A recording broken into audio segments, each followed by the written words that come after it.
After a catastrophic crash on an unknown planet, pilot Mills quickly discovers he's actually stranded on Earth 65 million years ago.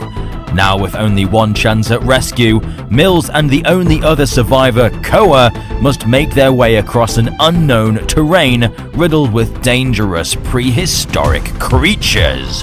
65 is a story about loss and how love and opening your heart can heal deep emotional wounds.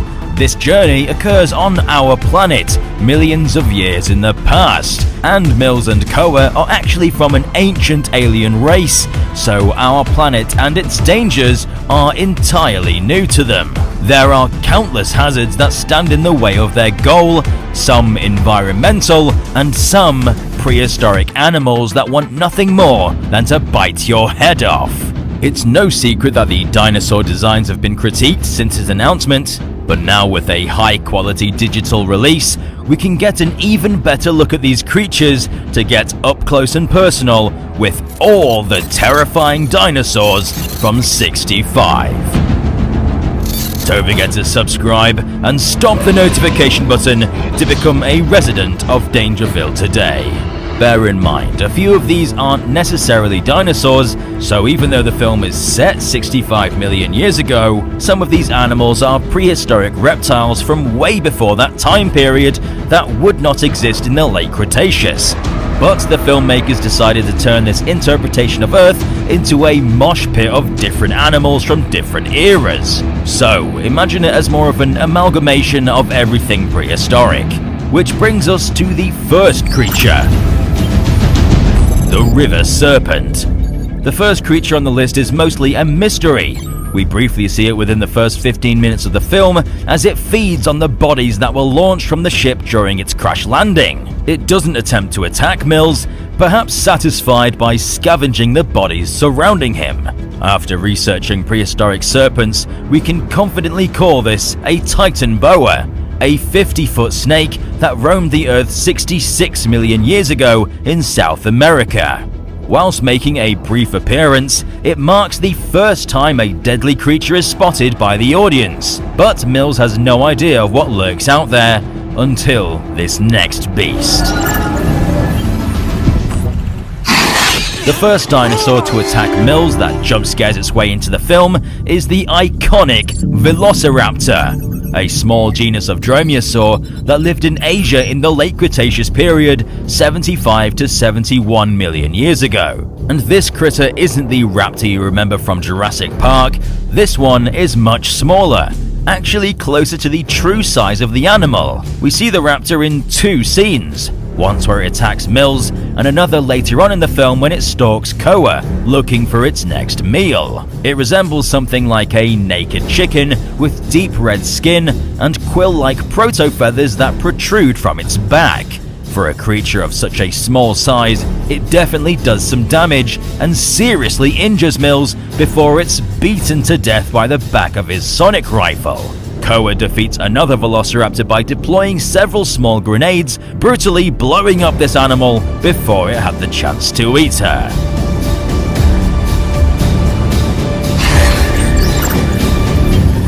Jackapil. Next up, I present the most hideous dinosaur design of recent memory, this monstrosity. For the longest time, I had no idea what this thing was meant to be. During production, this was meant to be a three-legged ankylosaur, but in some concept art, we see it was potentially going to be a Lystrosaurus. But what we got was some kind of armored T-Rex with an ankylosaurus club. But after lots of research, I've discovered this is actually a Jackapil, whose name means shield bearer, a herbivorous dinosaur from Argentina that lived in the Cretaceous period 97 to 94 million years ago. Obviously, the film version has a lot of differences from the real thing, but it's good to finally put a name out to this bizarre dinosaur.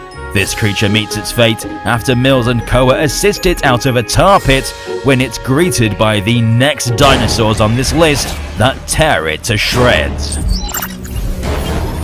The Troodon, a carnivorous bird-like dinosaur from Cretaceous Canada that lived 86 to 66 million years ago.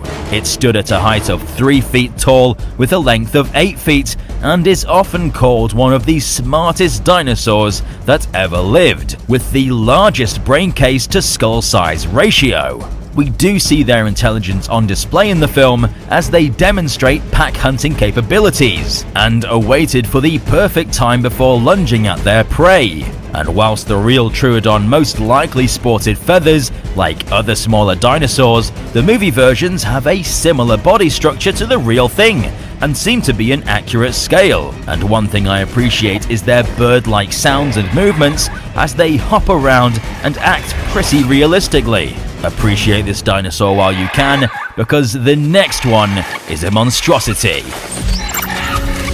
Lagosuchus.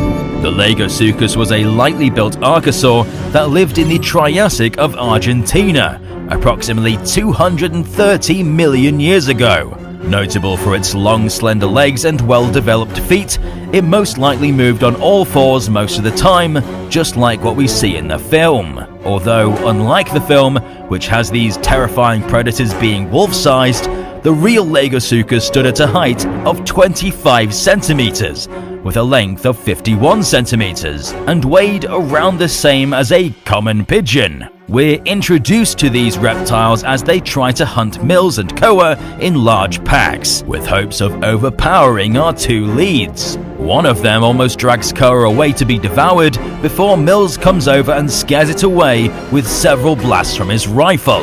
These creatures certainly left an impact on the viewers, standing out as a bizarre but equally terrifying monster that I definitely wouldn't want to encounter in real life. Thalassodromine. The Thalassodromine is a genus of pterosaur that lived in Brazil during the early Cretaceous period, 112 to 109 million years ago. These animals stood at 2 meters tall to the top of the crest and had a wingspan of up to 5 meters. Now, originally I thought this design was pretty nice. The wing placement is accurate and it doesn't seem to be an abomination. Sure, it has teeth, but it's not as bad as some of the other designs in the film. But on closer inspection, we can see its eye is in the completely wrong place. Come on, what is that? Why? How could you mess that up? Safe to say its design wasn't as good as I originally thought, which is a real shame. We see some of them get pounced on by the Lagosuchus, and many of them flee the scene. And we potentially saw it earlier, devouring a smaller pterosaur that's most likely Sunguripterus.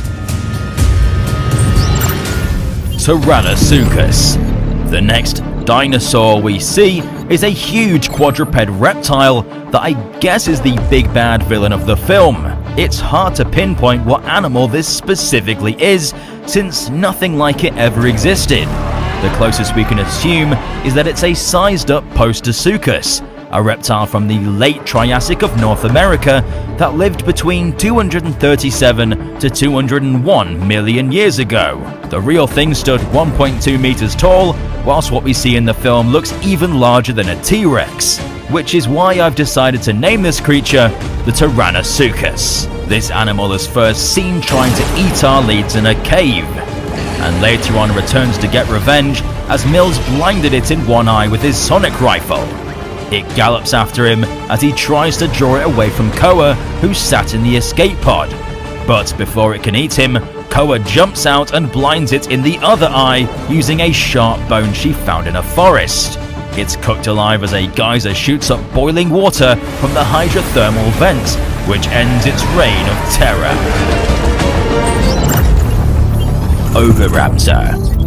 Following the Tyrannosuchus's initial attack, Mills and Koa retreat into a pitch-black cave, and in a terrifyingly tense scene, Mills uses his sensor to detect what's around him, and we see something approaching him from behind, before breathing on his neck.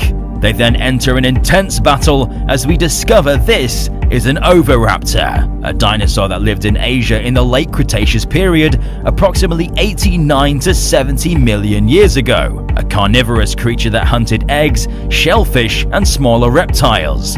And this Yeah, it doesn't look great. It looks like Gollum if it was a dinosaur. It makes the Jurassic World Oviraptor look amazing in comparison, although the size is something that it seems to have going for it, as Oviraptor can reach a maximum size of 150 centimeters. Mills gets the upper hand by blinding the creature with his tracker, since it's so used to the pitch-black caverns below the surface, and manages to find the opportunity to open fire on the creature, killing it instantly, followed by him finding a way out of the cave.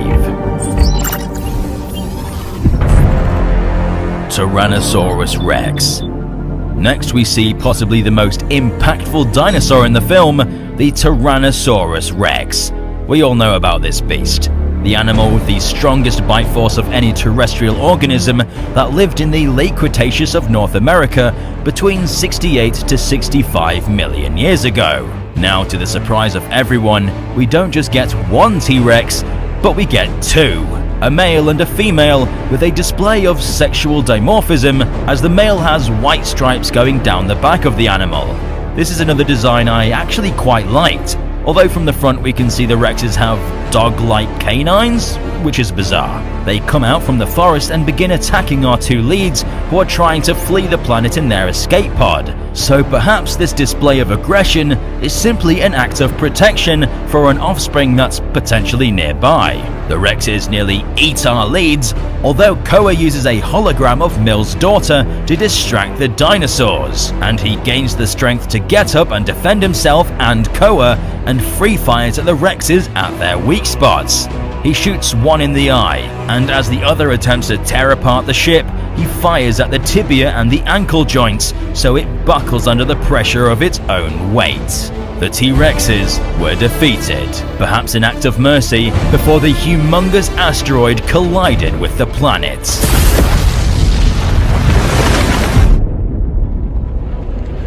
So that's all the terrifying dinosaurs from 65. Some of these designs are actually not bad, but some are worse than I initially imagined.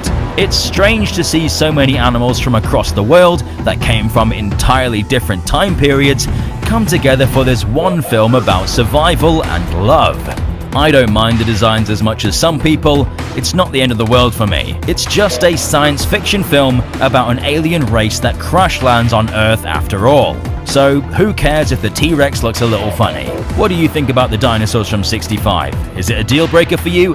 Let us know in the comment section down below. Special thanks to our super residents for supporting us. If you'd like to help out to gain exclusive content and to have your name featured here, then follow the link which I'll post here. Don't forget to subscribe and chomp the notification